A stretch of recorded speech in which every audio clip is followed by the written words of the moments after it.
I can imagine you should be able to raise a red flag, or maybe if to see it. For example, I'm not going to talk of a particular individual, but in the last couple of weeks we have been hearing that money has been deposited on a public official to a tune of $1 billion and more, and in the evening that money is withdrawn from the bank in cash, and that keeps happening. Can't the Financial Intelligence Authority be able to raise a red flag? How does a public official get $1 billion on his perhaps a personal account, and then it's business as usual? Maybe just a few issues to again discuss about what we call a suspicious transaction. These are basically funds which, like you have indicated, are outside the known profile of the customer or client. And therefore, when such funds hit the account of the client, the bank will be able to tell that the resources which have been credited on this account are beyond the known transaction record of such client. And of course, we demand that the purpose and the source of funds are clear. For instance, if money is moving through the government system, there are a number of stakeholders involved, such resources, and some of them have specified purpose for which the funds are moving. But the Financial Intelligence Authority is able to see, and when we confirm that these are proceeds of crime, we work with other relevant organs of government whom we disseminate our intelligence through. Okay, let me bring to your attention the inspector. Our information is not meant to be shared with the general public, but within the institutions of government, we have the Inspectorate of Government, we have the State House and Corruption Unit, we have Uganda Revenue Authority, we have the police, CID, and counter-terrorism, if we are dealing with terrorism financing. So these are the entities which receive our report. We are what we call an administrative financial intelligence authority. We don't investigate ourselves, but once we disseminate intelligence to these relevant entities of government which are mandated to carry out investigation, then they take on from there. Okay, you are sort of doing an enabling role for the system to be able to follow the case and to their logical conclusions in terms of whether it is prosecution or things like that. But I'm wondering about, and I'm not doubting your capacity, but I'm actually asking about their capacity, because here you have the Inspectorate of Government saying in a year we are losing almost 10 trillion through corrupt tendencies, and I'm wondering, isn't it actually very possible that money, suspicious transactions are taking place below the radar, have the capacity to detect? No, we have capacity to detect all these flows. Like I earlier told you, that once these transactions are channeled through the formal financial sector, then we're able to press this fund. However, in Uganda, we have two challenges. There is what we call the informal sector, which is quite large, and also there are cash transactions which do not pass through the formal financial system. So this is where the linkage in terms of traceability of such criminal proceeds, the link is cut. So when you follow the resources and the account holders have withdrawn this fund in cash, they could be for legitimate purposes. For example, if it's a contractor, he went through the proper bidding process. He was awarded the contract. He delivered on his contract. Then he chooses to withdraw his funds in cash, assuming he had any other issues, how he intends to spend those funds. At that time, that's where the financial intelligence will end. However, according to the requirements, there are other areas within the sector, because we carried out what is called the National AML Safety Risk Assessment. And the findings of this National Risk Assessment indicate that in Uganda, the threats we have in terms of the crime which generate profit, corruption was listed as number 1, tax evasion was listed as number 2, fraud was listed as number 3, counterfeiting was number 4, and human trafficking. So all these crimes generate profit. However, the clear linkage to this crime is, and we have also seen increased these cyber cases where a lot of fraud are happening because of new technologies is on the rise. And we're able to trace all this, and like I indicated to you, our report go to the relevant agencies of government, the law enforcement agencies, for further investigation and prosecution. The Financial Intelligence Authority has the capacity and capabilities to see whatever is happening in the formal financial system. I've heard this word, and normally they put it in Luganda, kozamu, and that they are trying to clean the money. And sometimes somebody gets a bulk, huge of money, and then maybe go into real estate or maybe buy land. And so money is kept into those kind of assets so that you, as Financial Intelligence Authority, you will not be able you lose the trail. And then after a year or two, then somebody will claim, I've sold my 2 square miles of land. And that's what is happening. No wonder, actually, even land keeps appreciating in Uganda.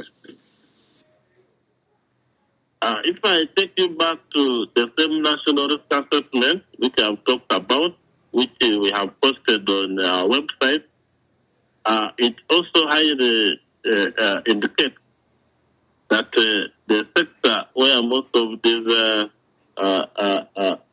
proceeds of time are invested is in the real estate, and the reason is that it is not regulated, and most of the land in Uganda is not titled.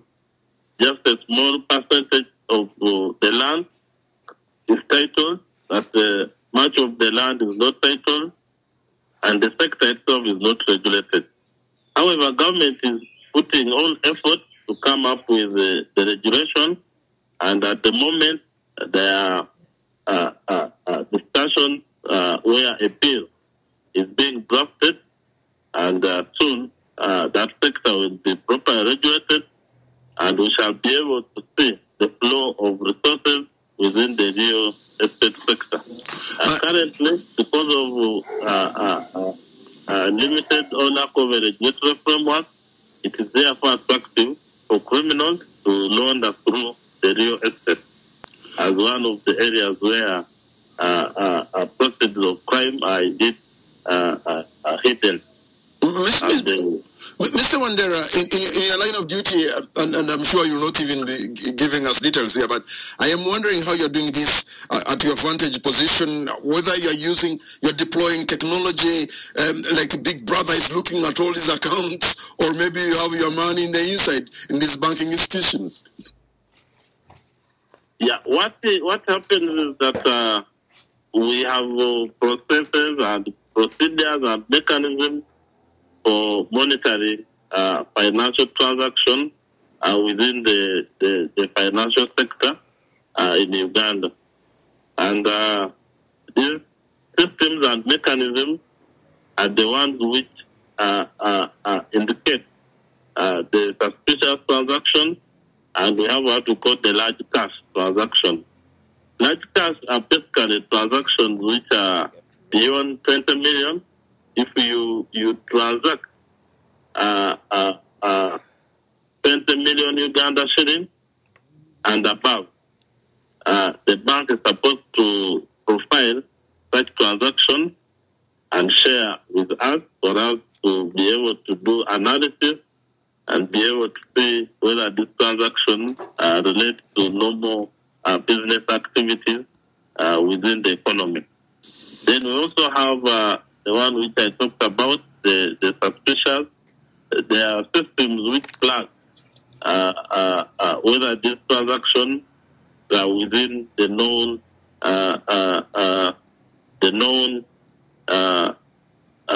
transaction levels of the customer. So anything which is beyond the known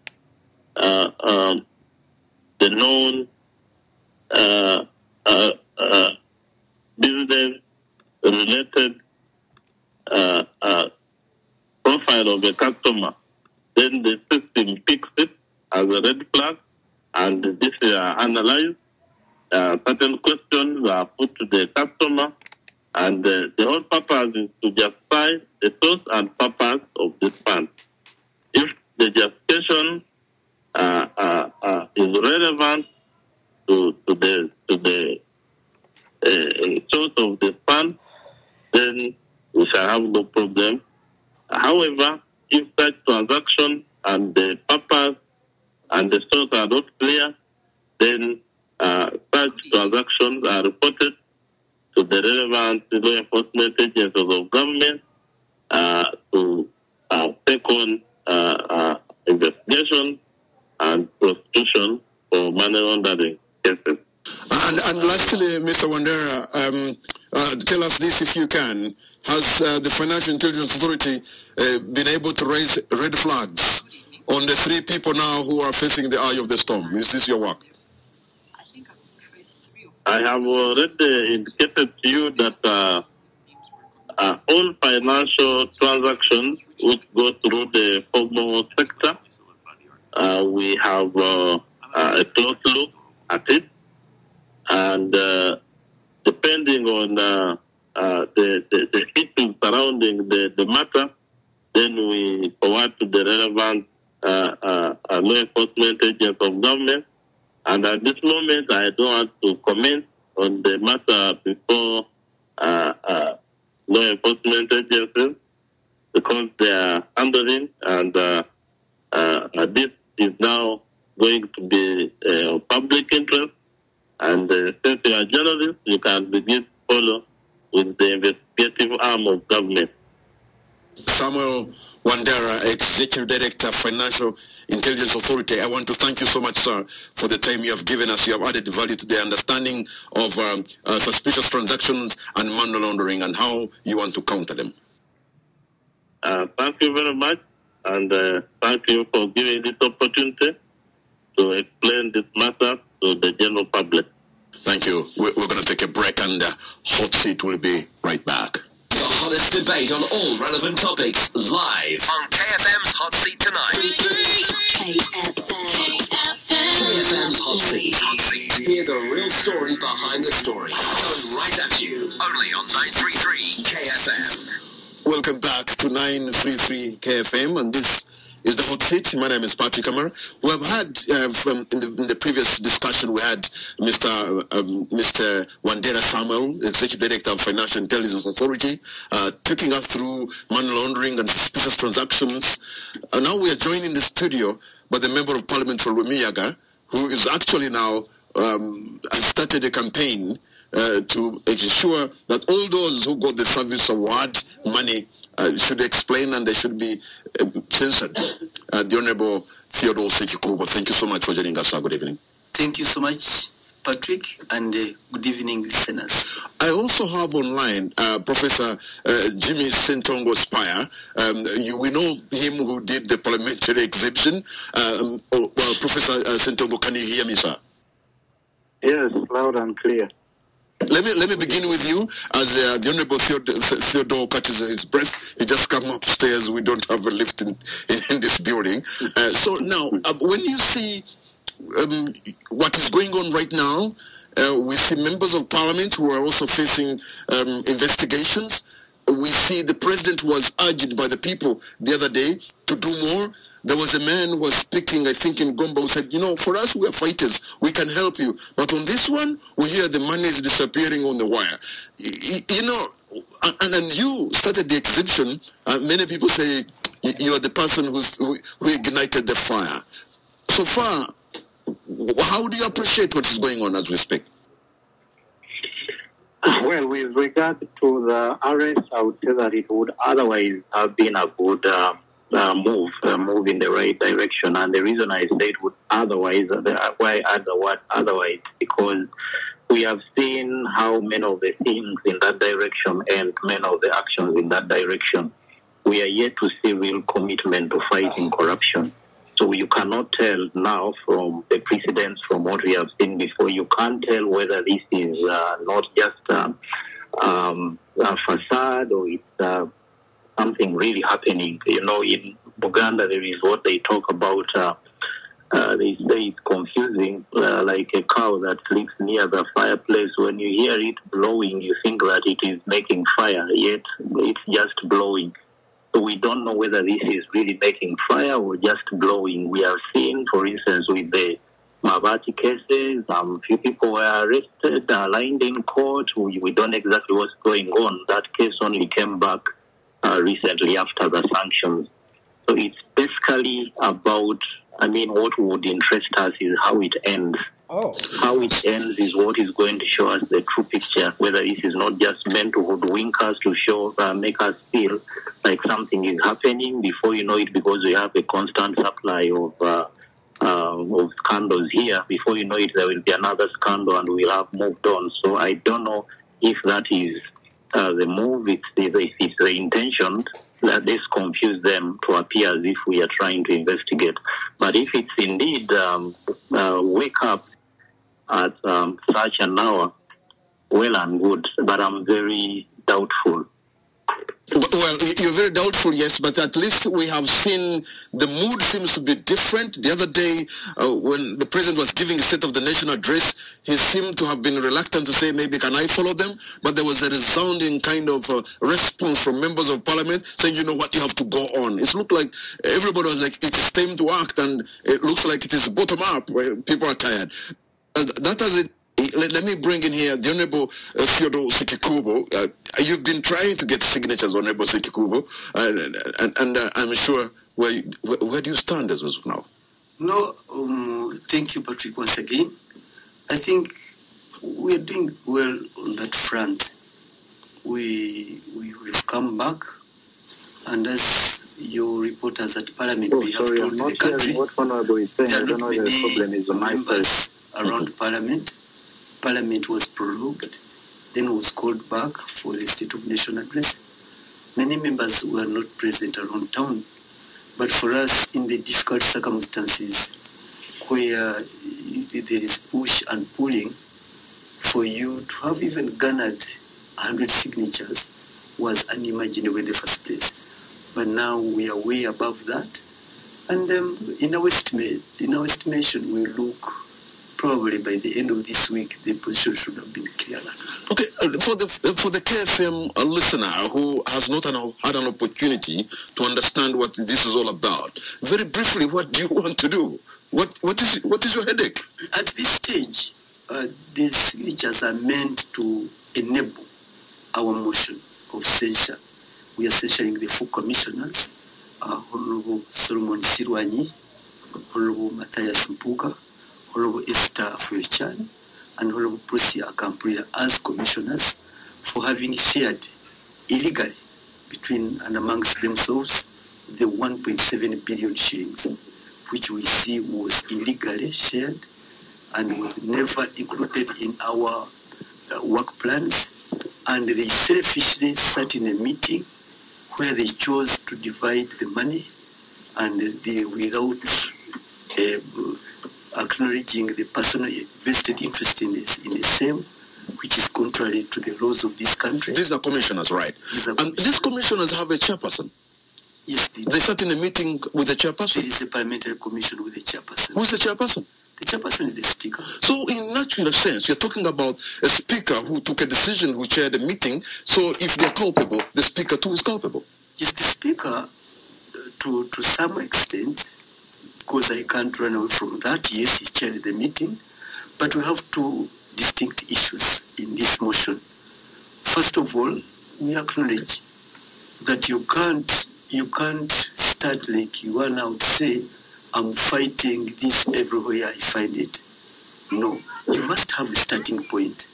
And in a humble way, let's start with the commissioners, because these are the commissioners. Honorable Sekikubo, there are people listening to you, and there are people who know you who will be saying, Honorable Sekikubo, you're a man on the mission. You're going for the speaker. Absolutely not. You're going for the speaker. Not. Because I can tell you, and tell even the listeners, if you want to proceed against the speaker, it's a different procedure in our rules. Our rules are different. 109 probably is when you want to follow and pursue the speaker. So what happens if the commissioners are being censured and in their response are telling you, look, this was the decision of our chairperson? No. That is one leg. No, but they will say, you know what, this was sanctioned by the chairperson of the commission, who is the speaker of the house. You're right, but that is one leg of our issue. Our issue, when we sat down with my colleagues, we took an audit trail. The audit trail of the money in question, that is the 1.7 billion. Yes. Probably she could have chaired, but of that money, of that 1.7 billion, the speaker never partook a shilling of that. It is these four who shared amongst themselves. Of course, there are other issues, probably. Okay, let me bring in here, holding a point, let me bring in here Mr. Ssentongo, who is online. And I'm sure you follow some of these things. Probably this one also looks like a suspicious transaction. You've had the submission of the Honorable Sekikubo. Perhaps you understand this story. How do they censure these four members of parliament, say commissioners, and leave the chairperson alone as if the chairperson is not also to blame in this? Your take on this? Well, I didn't hear Honorable Sekikubo quite clearly. I commend what he's doing. It's indeed a tough job, as we already see the signs that they're being blocked here and there.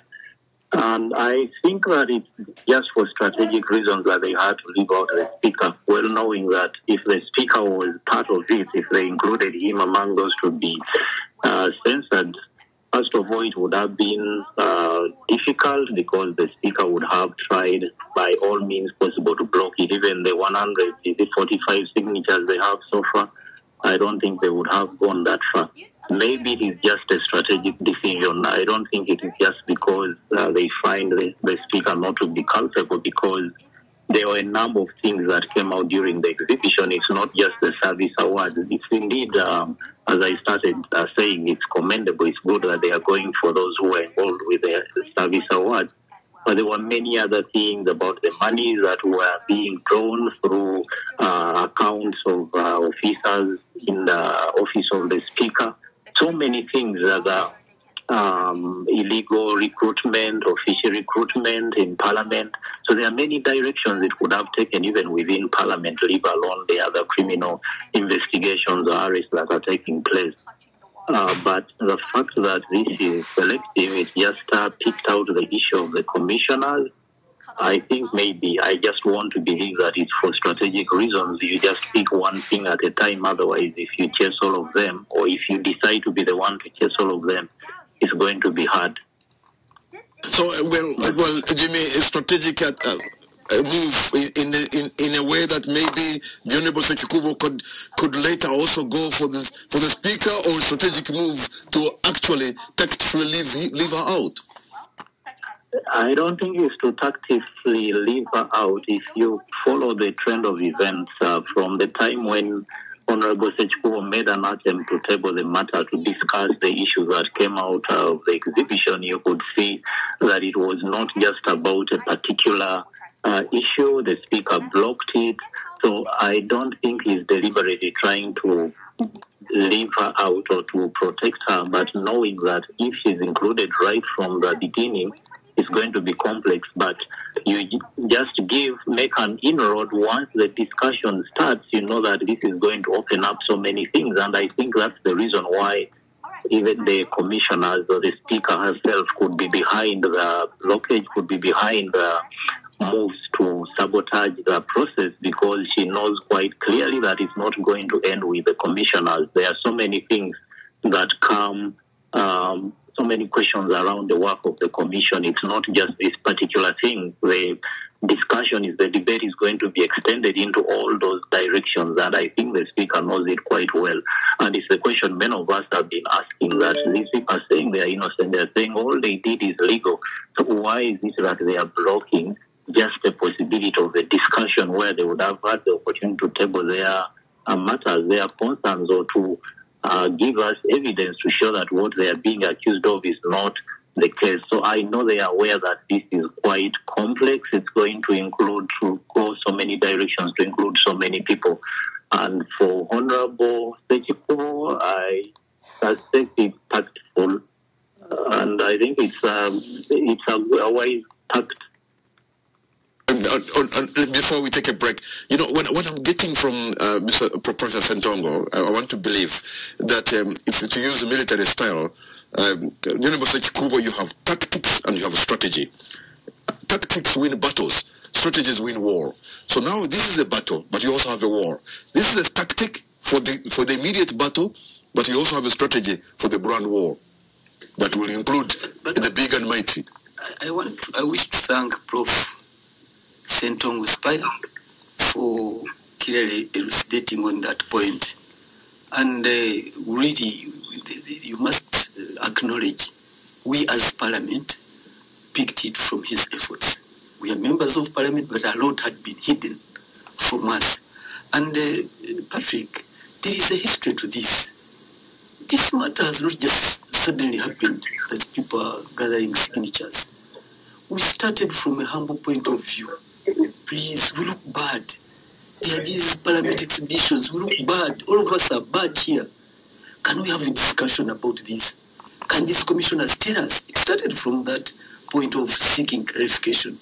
And then you remember, there was the ministerial process elements. Wait, we shall find you time. Then we patiently waited.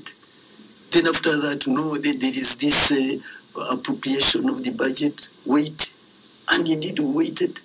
And of course you had some other bad words used thereupon. But then, to our dismay, is when Parliament was prorogued without giving us opportunity to have this matter. And it touches the credibility of the institution, Parliament. And once Parliament is gone, the country is lost. You can't have a country when you don't have a Parliament. So that's the genesis. But to us, and why we are very emphatic, is that we hope to make a humble contribution. Okay. Let me Spire, I know we'll have to let you go, but I think it is fair that at least you give us like 30 seconds your parting shot. Yeah, I'm really quite hopeful, although it seems like hoping against hope that something comes out of this, and so many things that are happening. It appears already that the motion, I don't know really whether it's going to move as it's planned to go, but whatever the case is, we shall push on. Oh, yes. And the reason why these exhibitions are taking place is because official channels have been blocked. The official channels are not working, otherwise we wouldn't be out there on social media displaying all this stuff.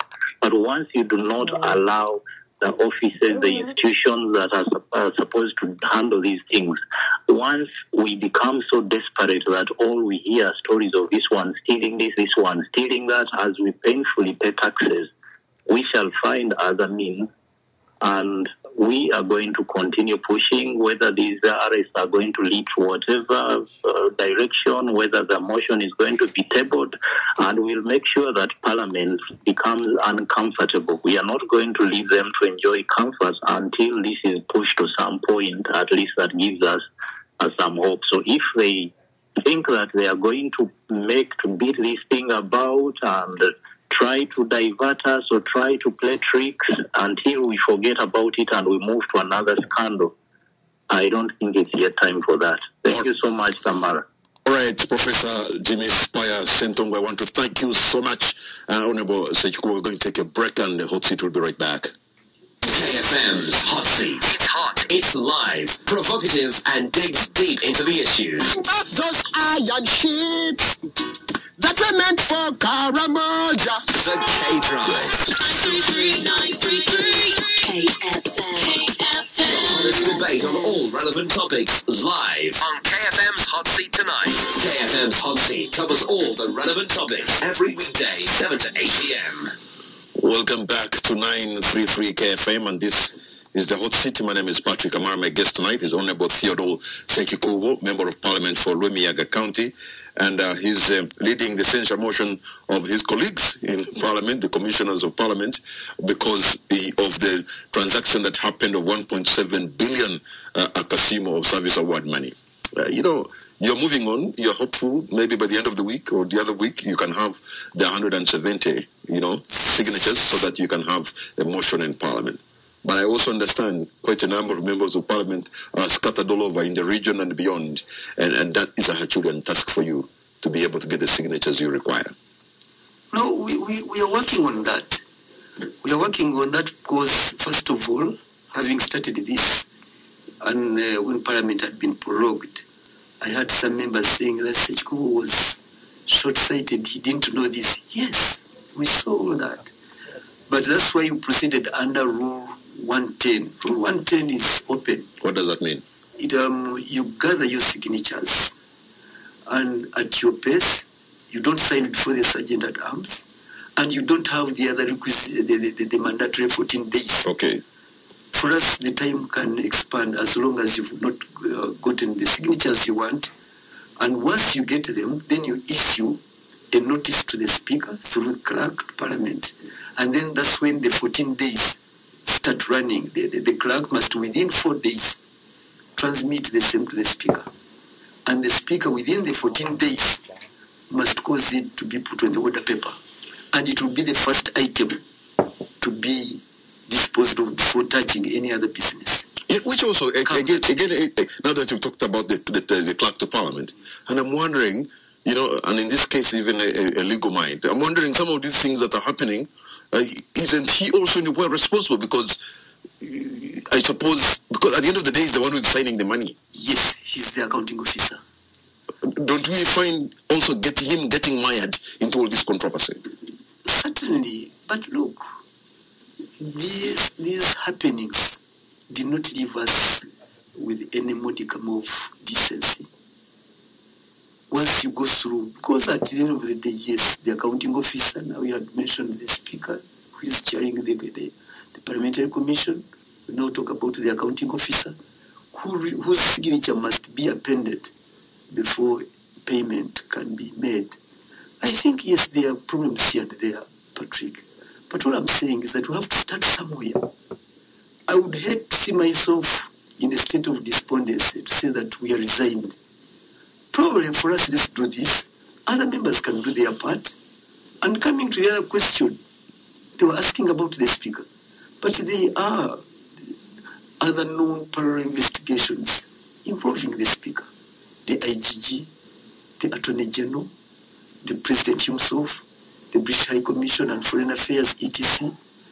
Probably, and the way I know the President, and the way I know the workings of this government, the moment now you go in there, to say now you're interfering, and now that you've interfered with our process, okay, you find how you can end it. So let each and every one do their part. So are there members of Parliament who have given their signatures, but now they're having a second thoughts, and they're like, you know what, we don't want. In a way, we want to take them back.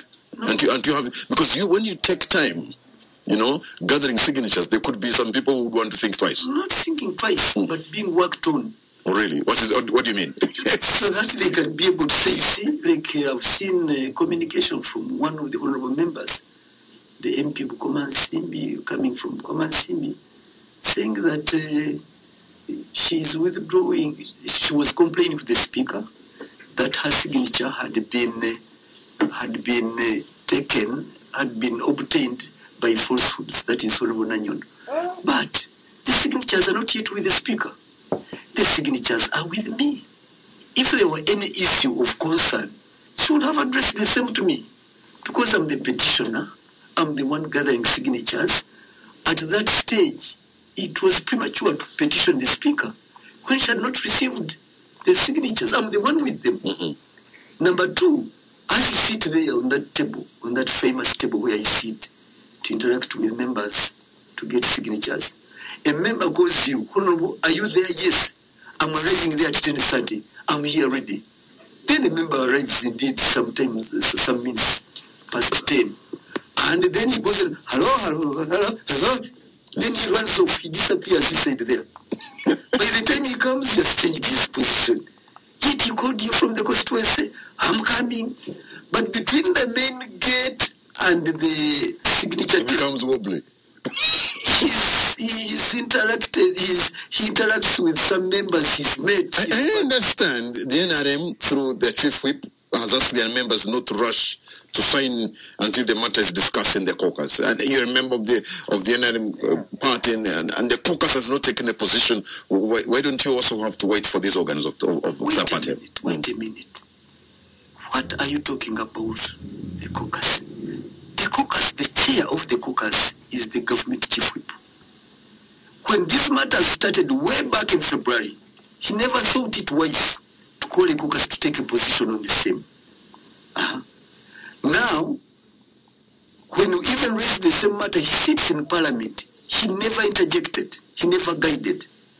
And since then, he comes up after we've exceeded 100 signatures to try to stop it.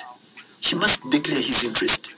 Honorable Hamson Obua, with due respect, you come at the in the middle of the process, you want to stop it? Because initially they thought I wouldn't even be able to get even 20 signatures. But when they saw the momentum, he just wanted now to jump. But really, you talk about the momentum. You have a house of over 500 members. You are looking for 35 signatures to make 177, I'm told. It is a struggle. And yet, all of you think the image of your house is being dented by some of the things. You want to correct the image. But you guys, but your colleagues are approximating. Let me tell you, I'm agreeable with my colleagues. Privately, when we meet in the corridors, in the canteen, in the parking yard, we are agreeable. All members see this. But as you know, the speech is willing, but the body is weak. Do you know agreeing even before you draft the motion on the course of direction to take? And now after you are in there, you are calling the members with whom you agreed. You know, we're not members of parliament, and sometimes I wonder, because you are actually calling for a motion for the people who are facing allegations to make their case. For the people who are saying what we did was not illegal, why would people find it that very hard to sign a signature? Because put a signature for somebody to come and explain themselves. Because at this point, you're not saying you're a thief. At this point, you're only telling them, come and explain yourself. Why do your colleagues find that very hard? You've hit the point. At this stage where we're seeking for the 177 is to have the matter put on the order paper to be presented on the floor of parliament. And then you can make your case. So that the petitioner, you can put your case, why you feel members should be removed as commissioners. Or if you're defending them, say, please leave them. And they themselves would have ample time and opportunity to rebut. In fact, the other day, I was even challenging them. They've been spreading falsehoods on social media that no, members don't read. Look, this money was passed. I will say exactly that. Why don't you even get to me? Why don't you give me your signatures so that this matter is stable? So they then you can have time to be exonerated. And you say you're the Sekikubos of this motion. Why did you run away? You rush. You tarnish people's image. Why don't they be part of the process? To have the matter before the So is there a fear that this move could open a Pandora box and at the end of the day, make even a bigger and ugly expose? No, you see, I'm a man of my word. I'm a man of my word. And once I've stated the direction I'm taking, I keep to that direction. And that's why I've been openly coming out to give comfort to whoever might feel threatened by this motion. Look, those whom we are seeking to impeach have taken a clever direction of embedding the speaker, the Right Honorable, into all this. From the word go, initially the speaker was agreeable to our approach. But now they crafted in such a way that now they looped the right honorable speaker in this. And now they say, no, Ssentongo can't stop with us. You see him? But if the speaker is clean, then that should not even a problem of bother. No. You see, it isn't for me to judge her. No, what I'm saying, even if because you're saying that when they put in the speaker, then it becomes problematic. It should only become problematic if she's culpable. Indeed, the pace who were proceeding, the pace who were gathering signatures, we could see. Now, when the speaker was entangled, was brought into the picture, that's when we had issues. That's when people started. Just today, you had a meeting with the speaker. That's true. So bring us to speed to those who are listening to you. Incidentally, she remains the speaker of the house. Yes, she is. She's my speaker, and I have no point at all to be at odds with her, to be at variance with her. She's still the speaker of the Parliament of Uganda, and that one you must acknowledge. And at any time, at any point, at any moment, these meetings are not bad, as long as the meetings are not intended to compromise a particular position. Patrick, look at it this way. I no longer own this motion. I have several seconders, even members who have appended their signatures. This is our motion. It is the motion of the Parliament of Uganda. It is the motion for the country, Uganda. So even where this Ssentongo as an individual falters here and there, They own you now. whether he falters here and there, the issues mentioned must proceed. Unless we say it's wrong. But if this is, as I'm convinced, is the right direction we should take, this motion is no longer for me to say I'm stopping it now. Okay. It is way above us. Honorable Ssentongo, as we speak right now, MP Sisse Namuju, woman MP for Wengo, Yusuf Mutembuli for Bunyole East, Paula Kamba, Busiki County, are in police custody after being detained yesterday over corruption-related allegations and investigations. What does this say about this, about the arrest, MPs in the 11th House and the fight against corruption, and the image of your house? These are still allegations leveled against them. Yes, I'm aware as a lawyer. I'm aware these are still allegations. But the image, I've had one of the terrible days at Parliament today. Why so? Where members have abandoned that institution, that house. There were hardly 30 members of Parliament out of the 550. Wait a minute. So your colleagues are looking behind their shoulders? No, I'm not saying. Yes. But it has painted the kind of gloom. We are all down. We are all downcast now. I must tell you, nobody is walking his or her head high as a parliamentarian, as a honorable member. This should have been the very reason why we needed my motion. So I was talking to myself and addressing those who could listen, could bother to listen. If indeed, as you saw, following the parliament exhibitions, we said, look, there is something bad here. Which was really, there is something bad here. Had we taken it to grips, probably then the speaker would have constituted a select committee, would have called for evidence, would have called for the exhibitors to come with the evidence, would have called all this. And we all, took these matters head on. I doubt whether we would have ended in this bad way. But wherever we are, and now I'm using this to call on members of Parliament, it's time to salvage that institution. Will you be able to salvage it?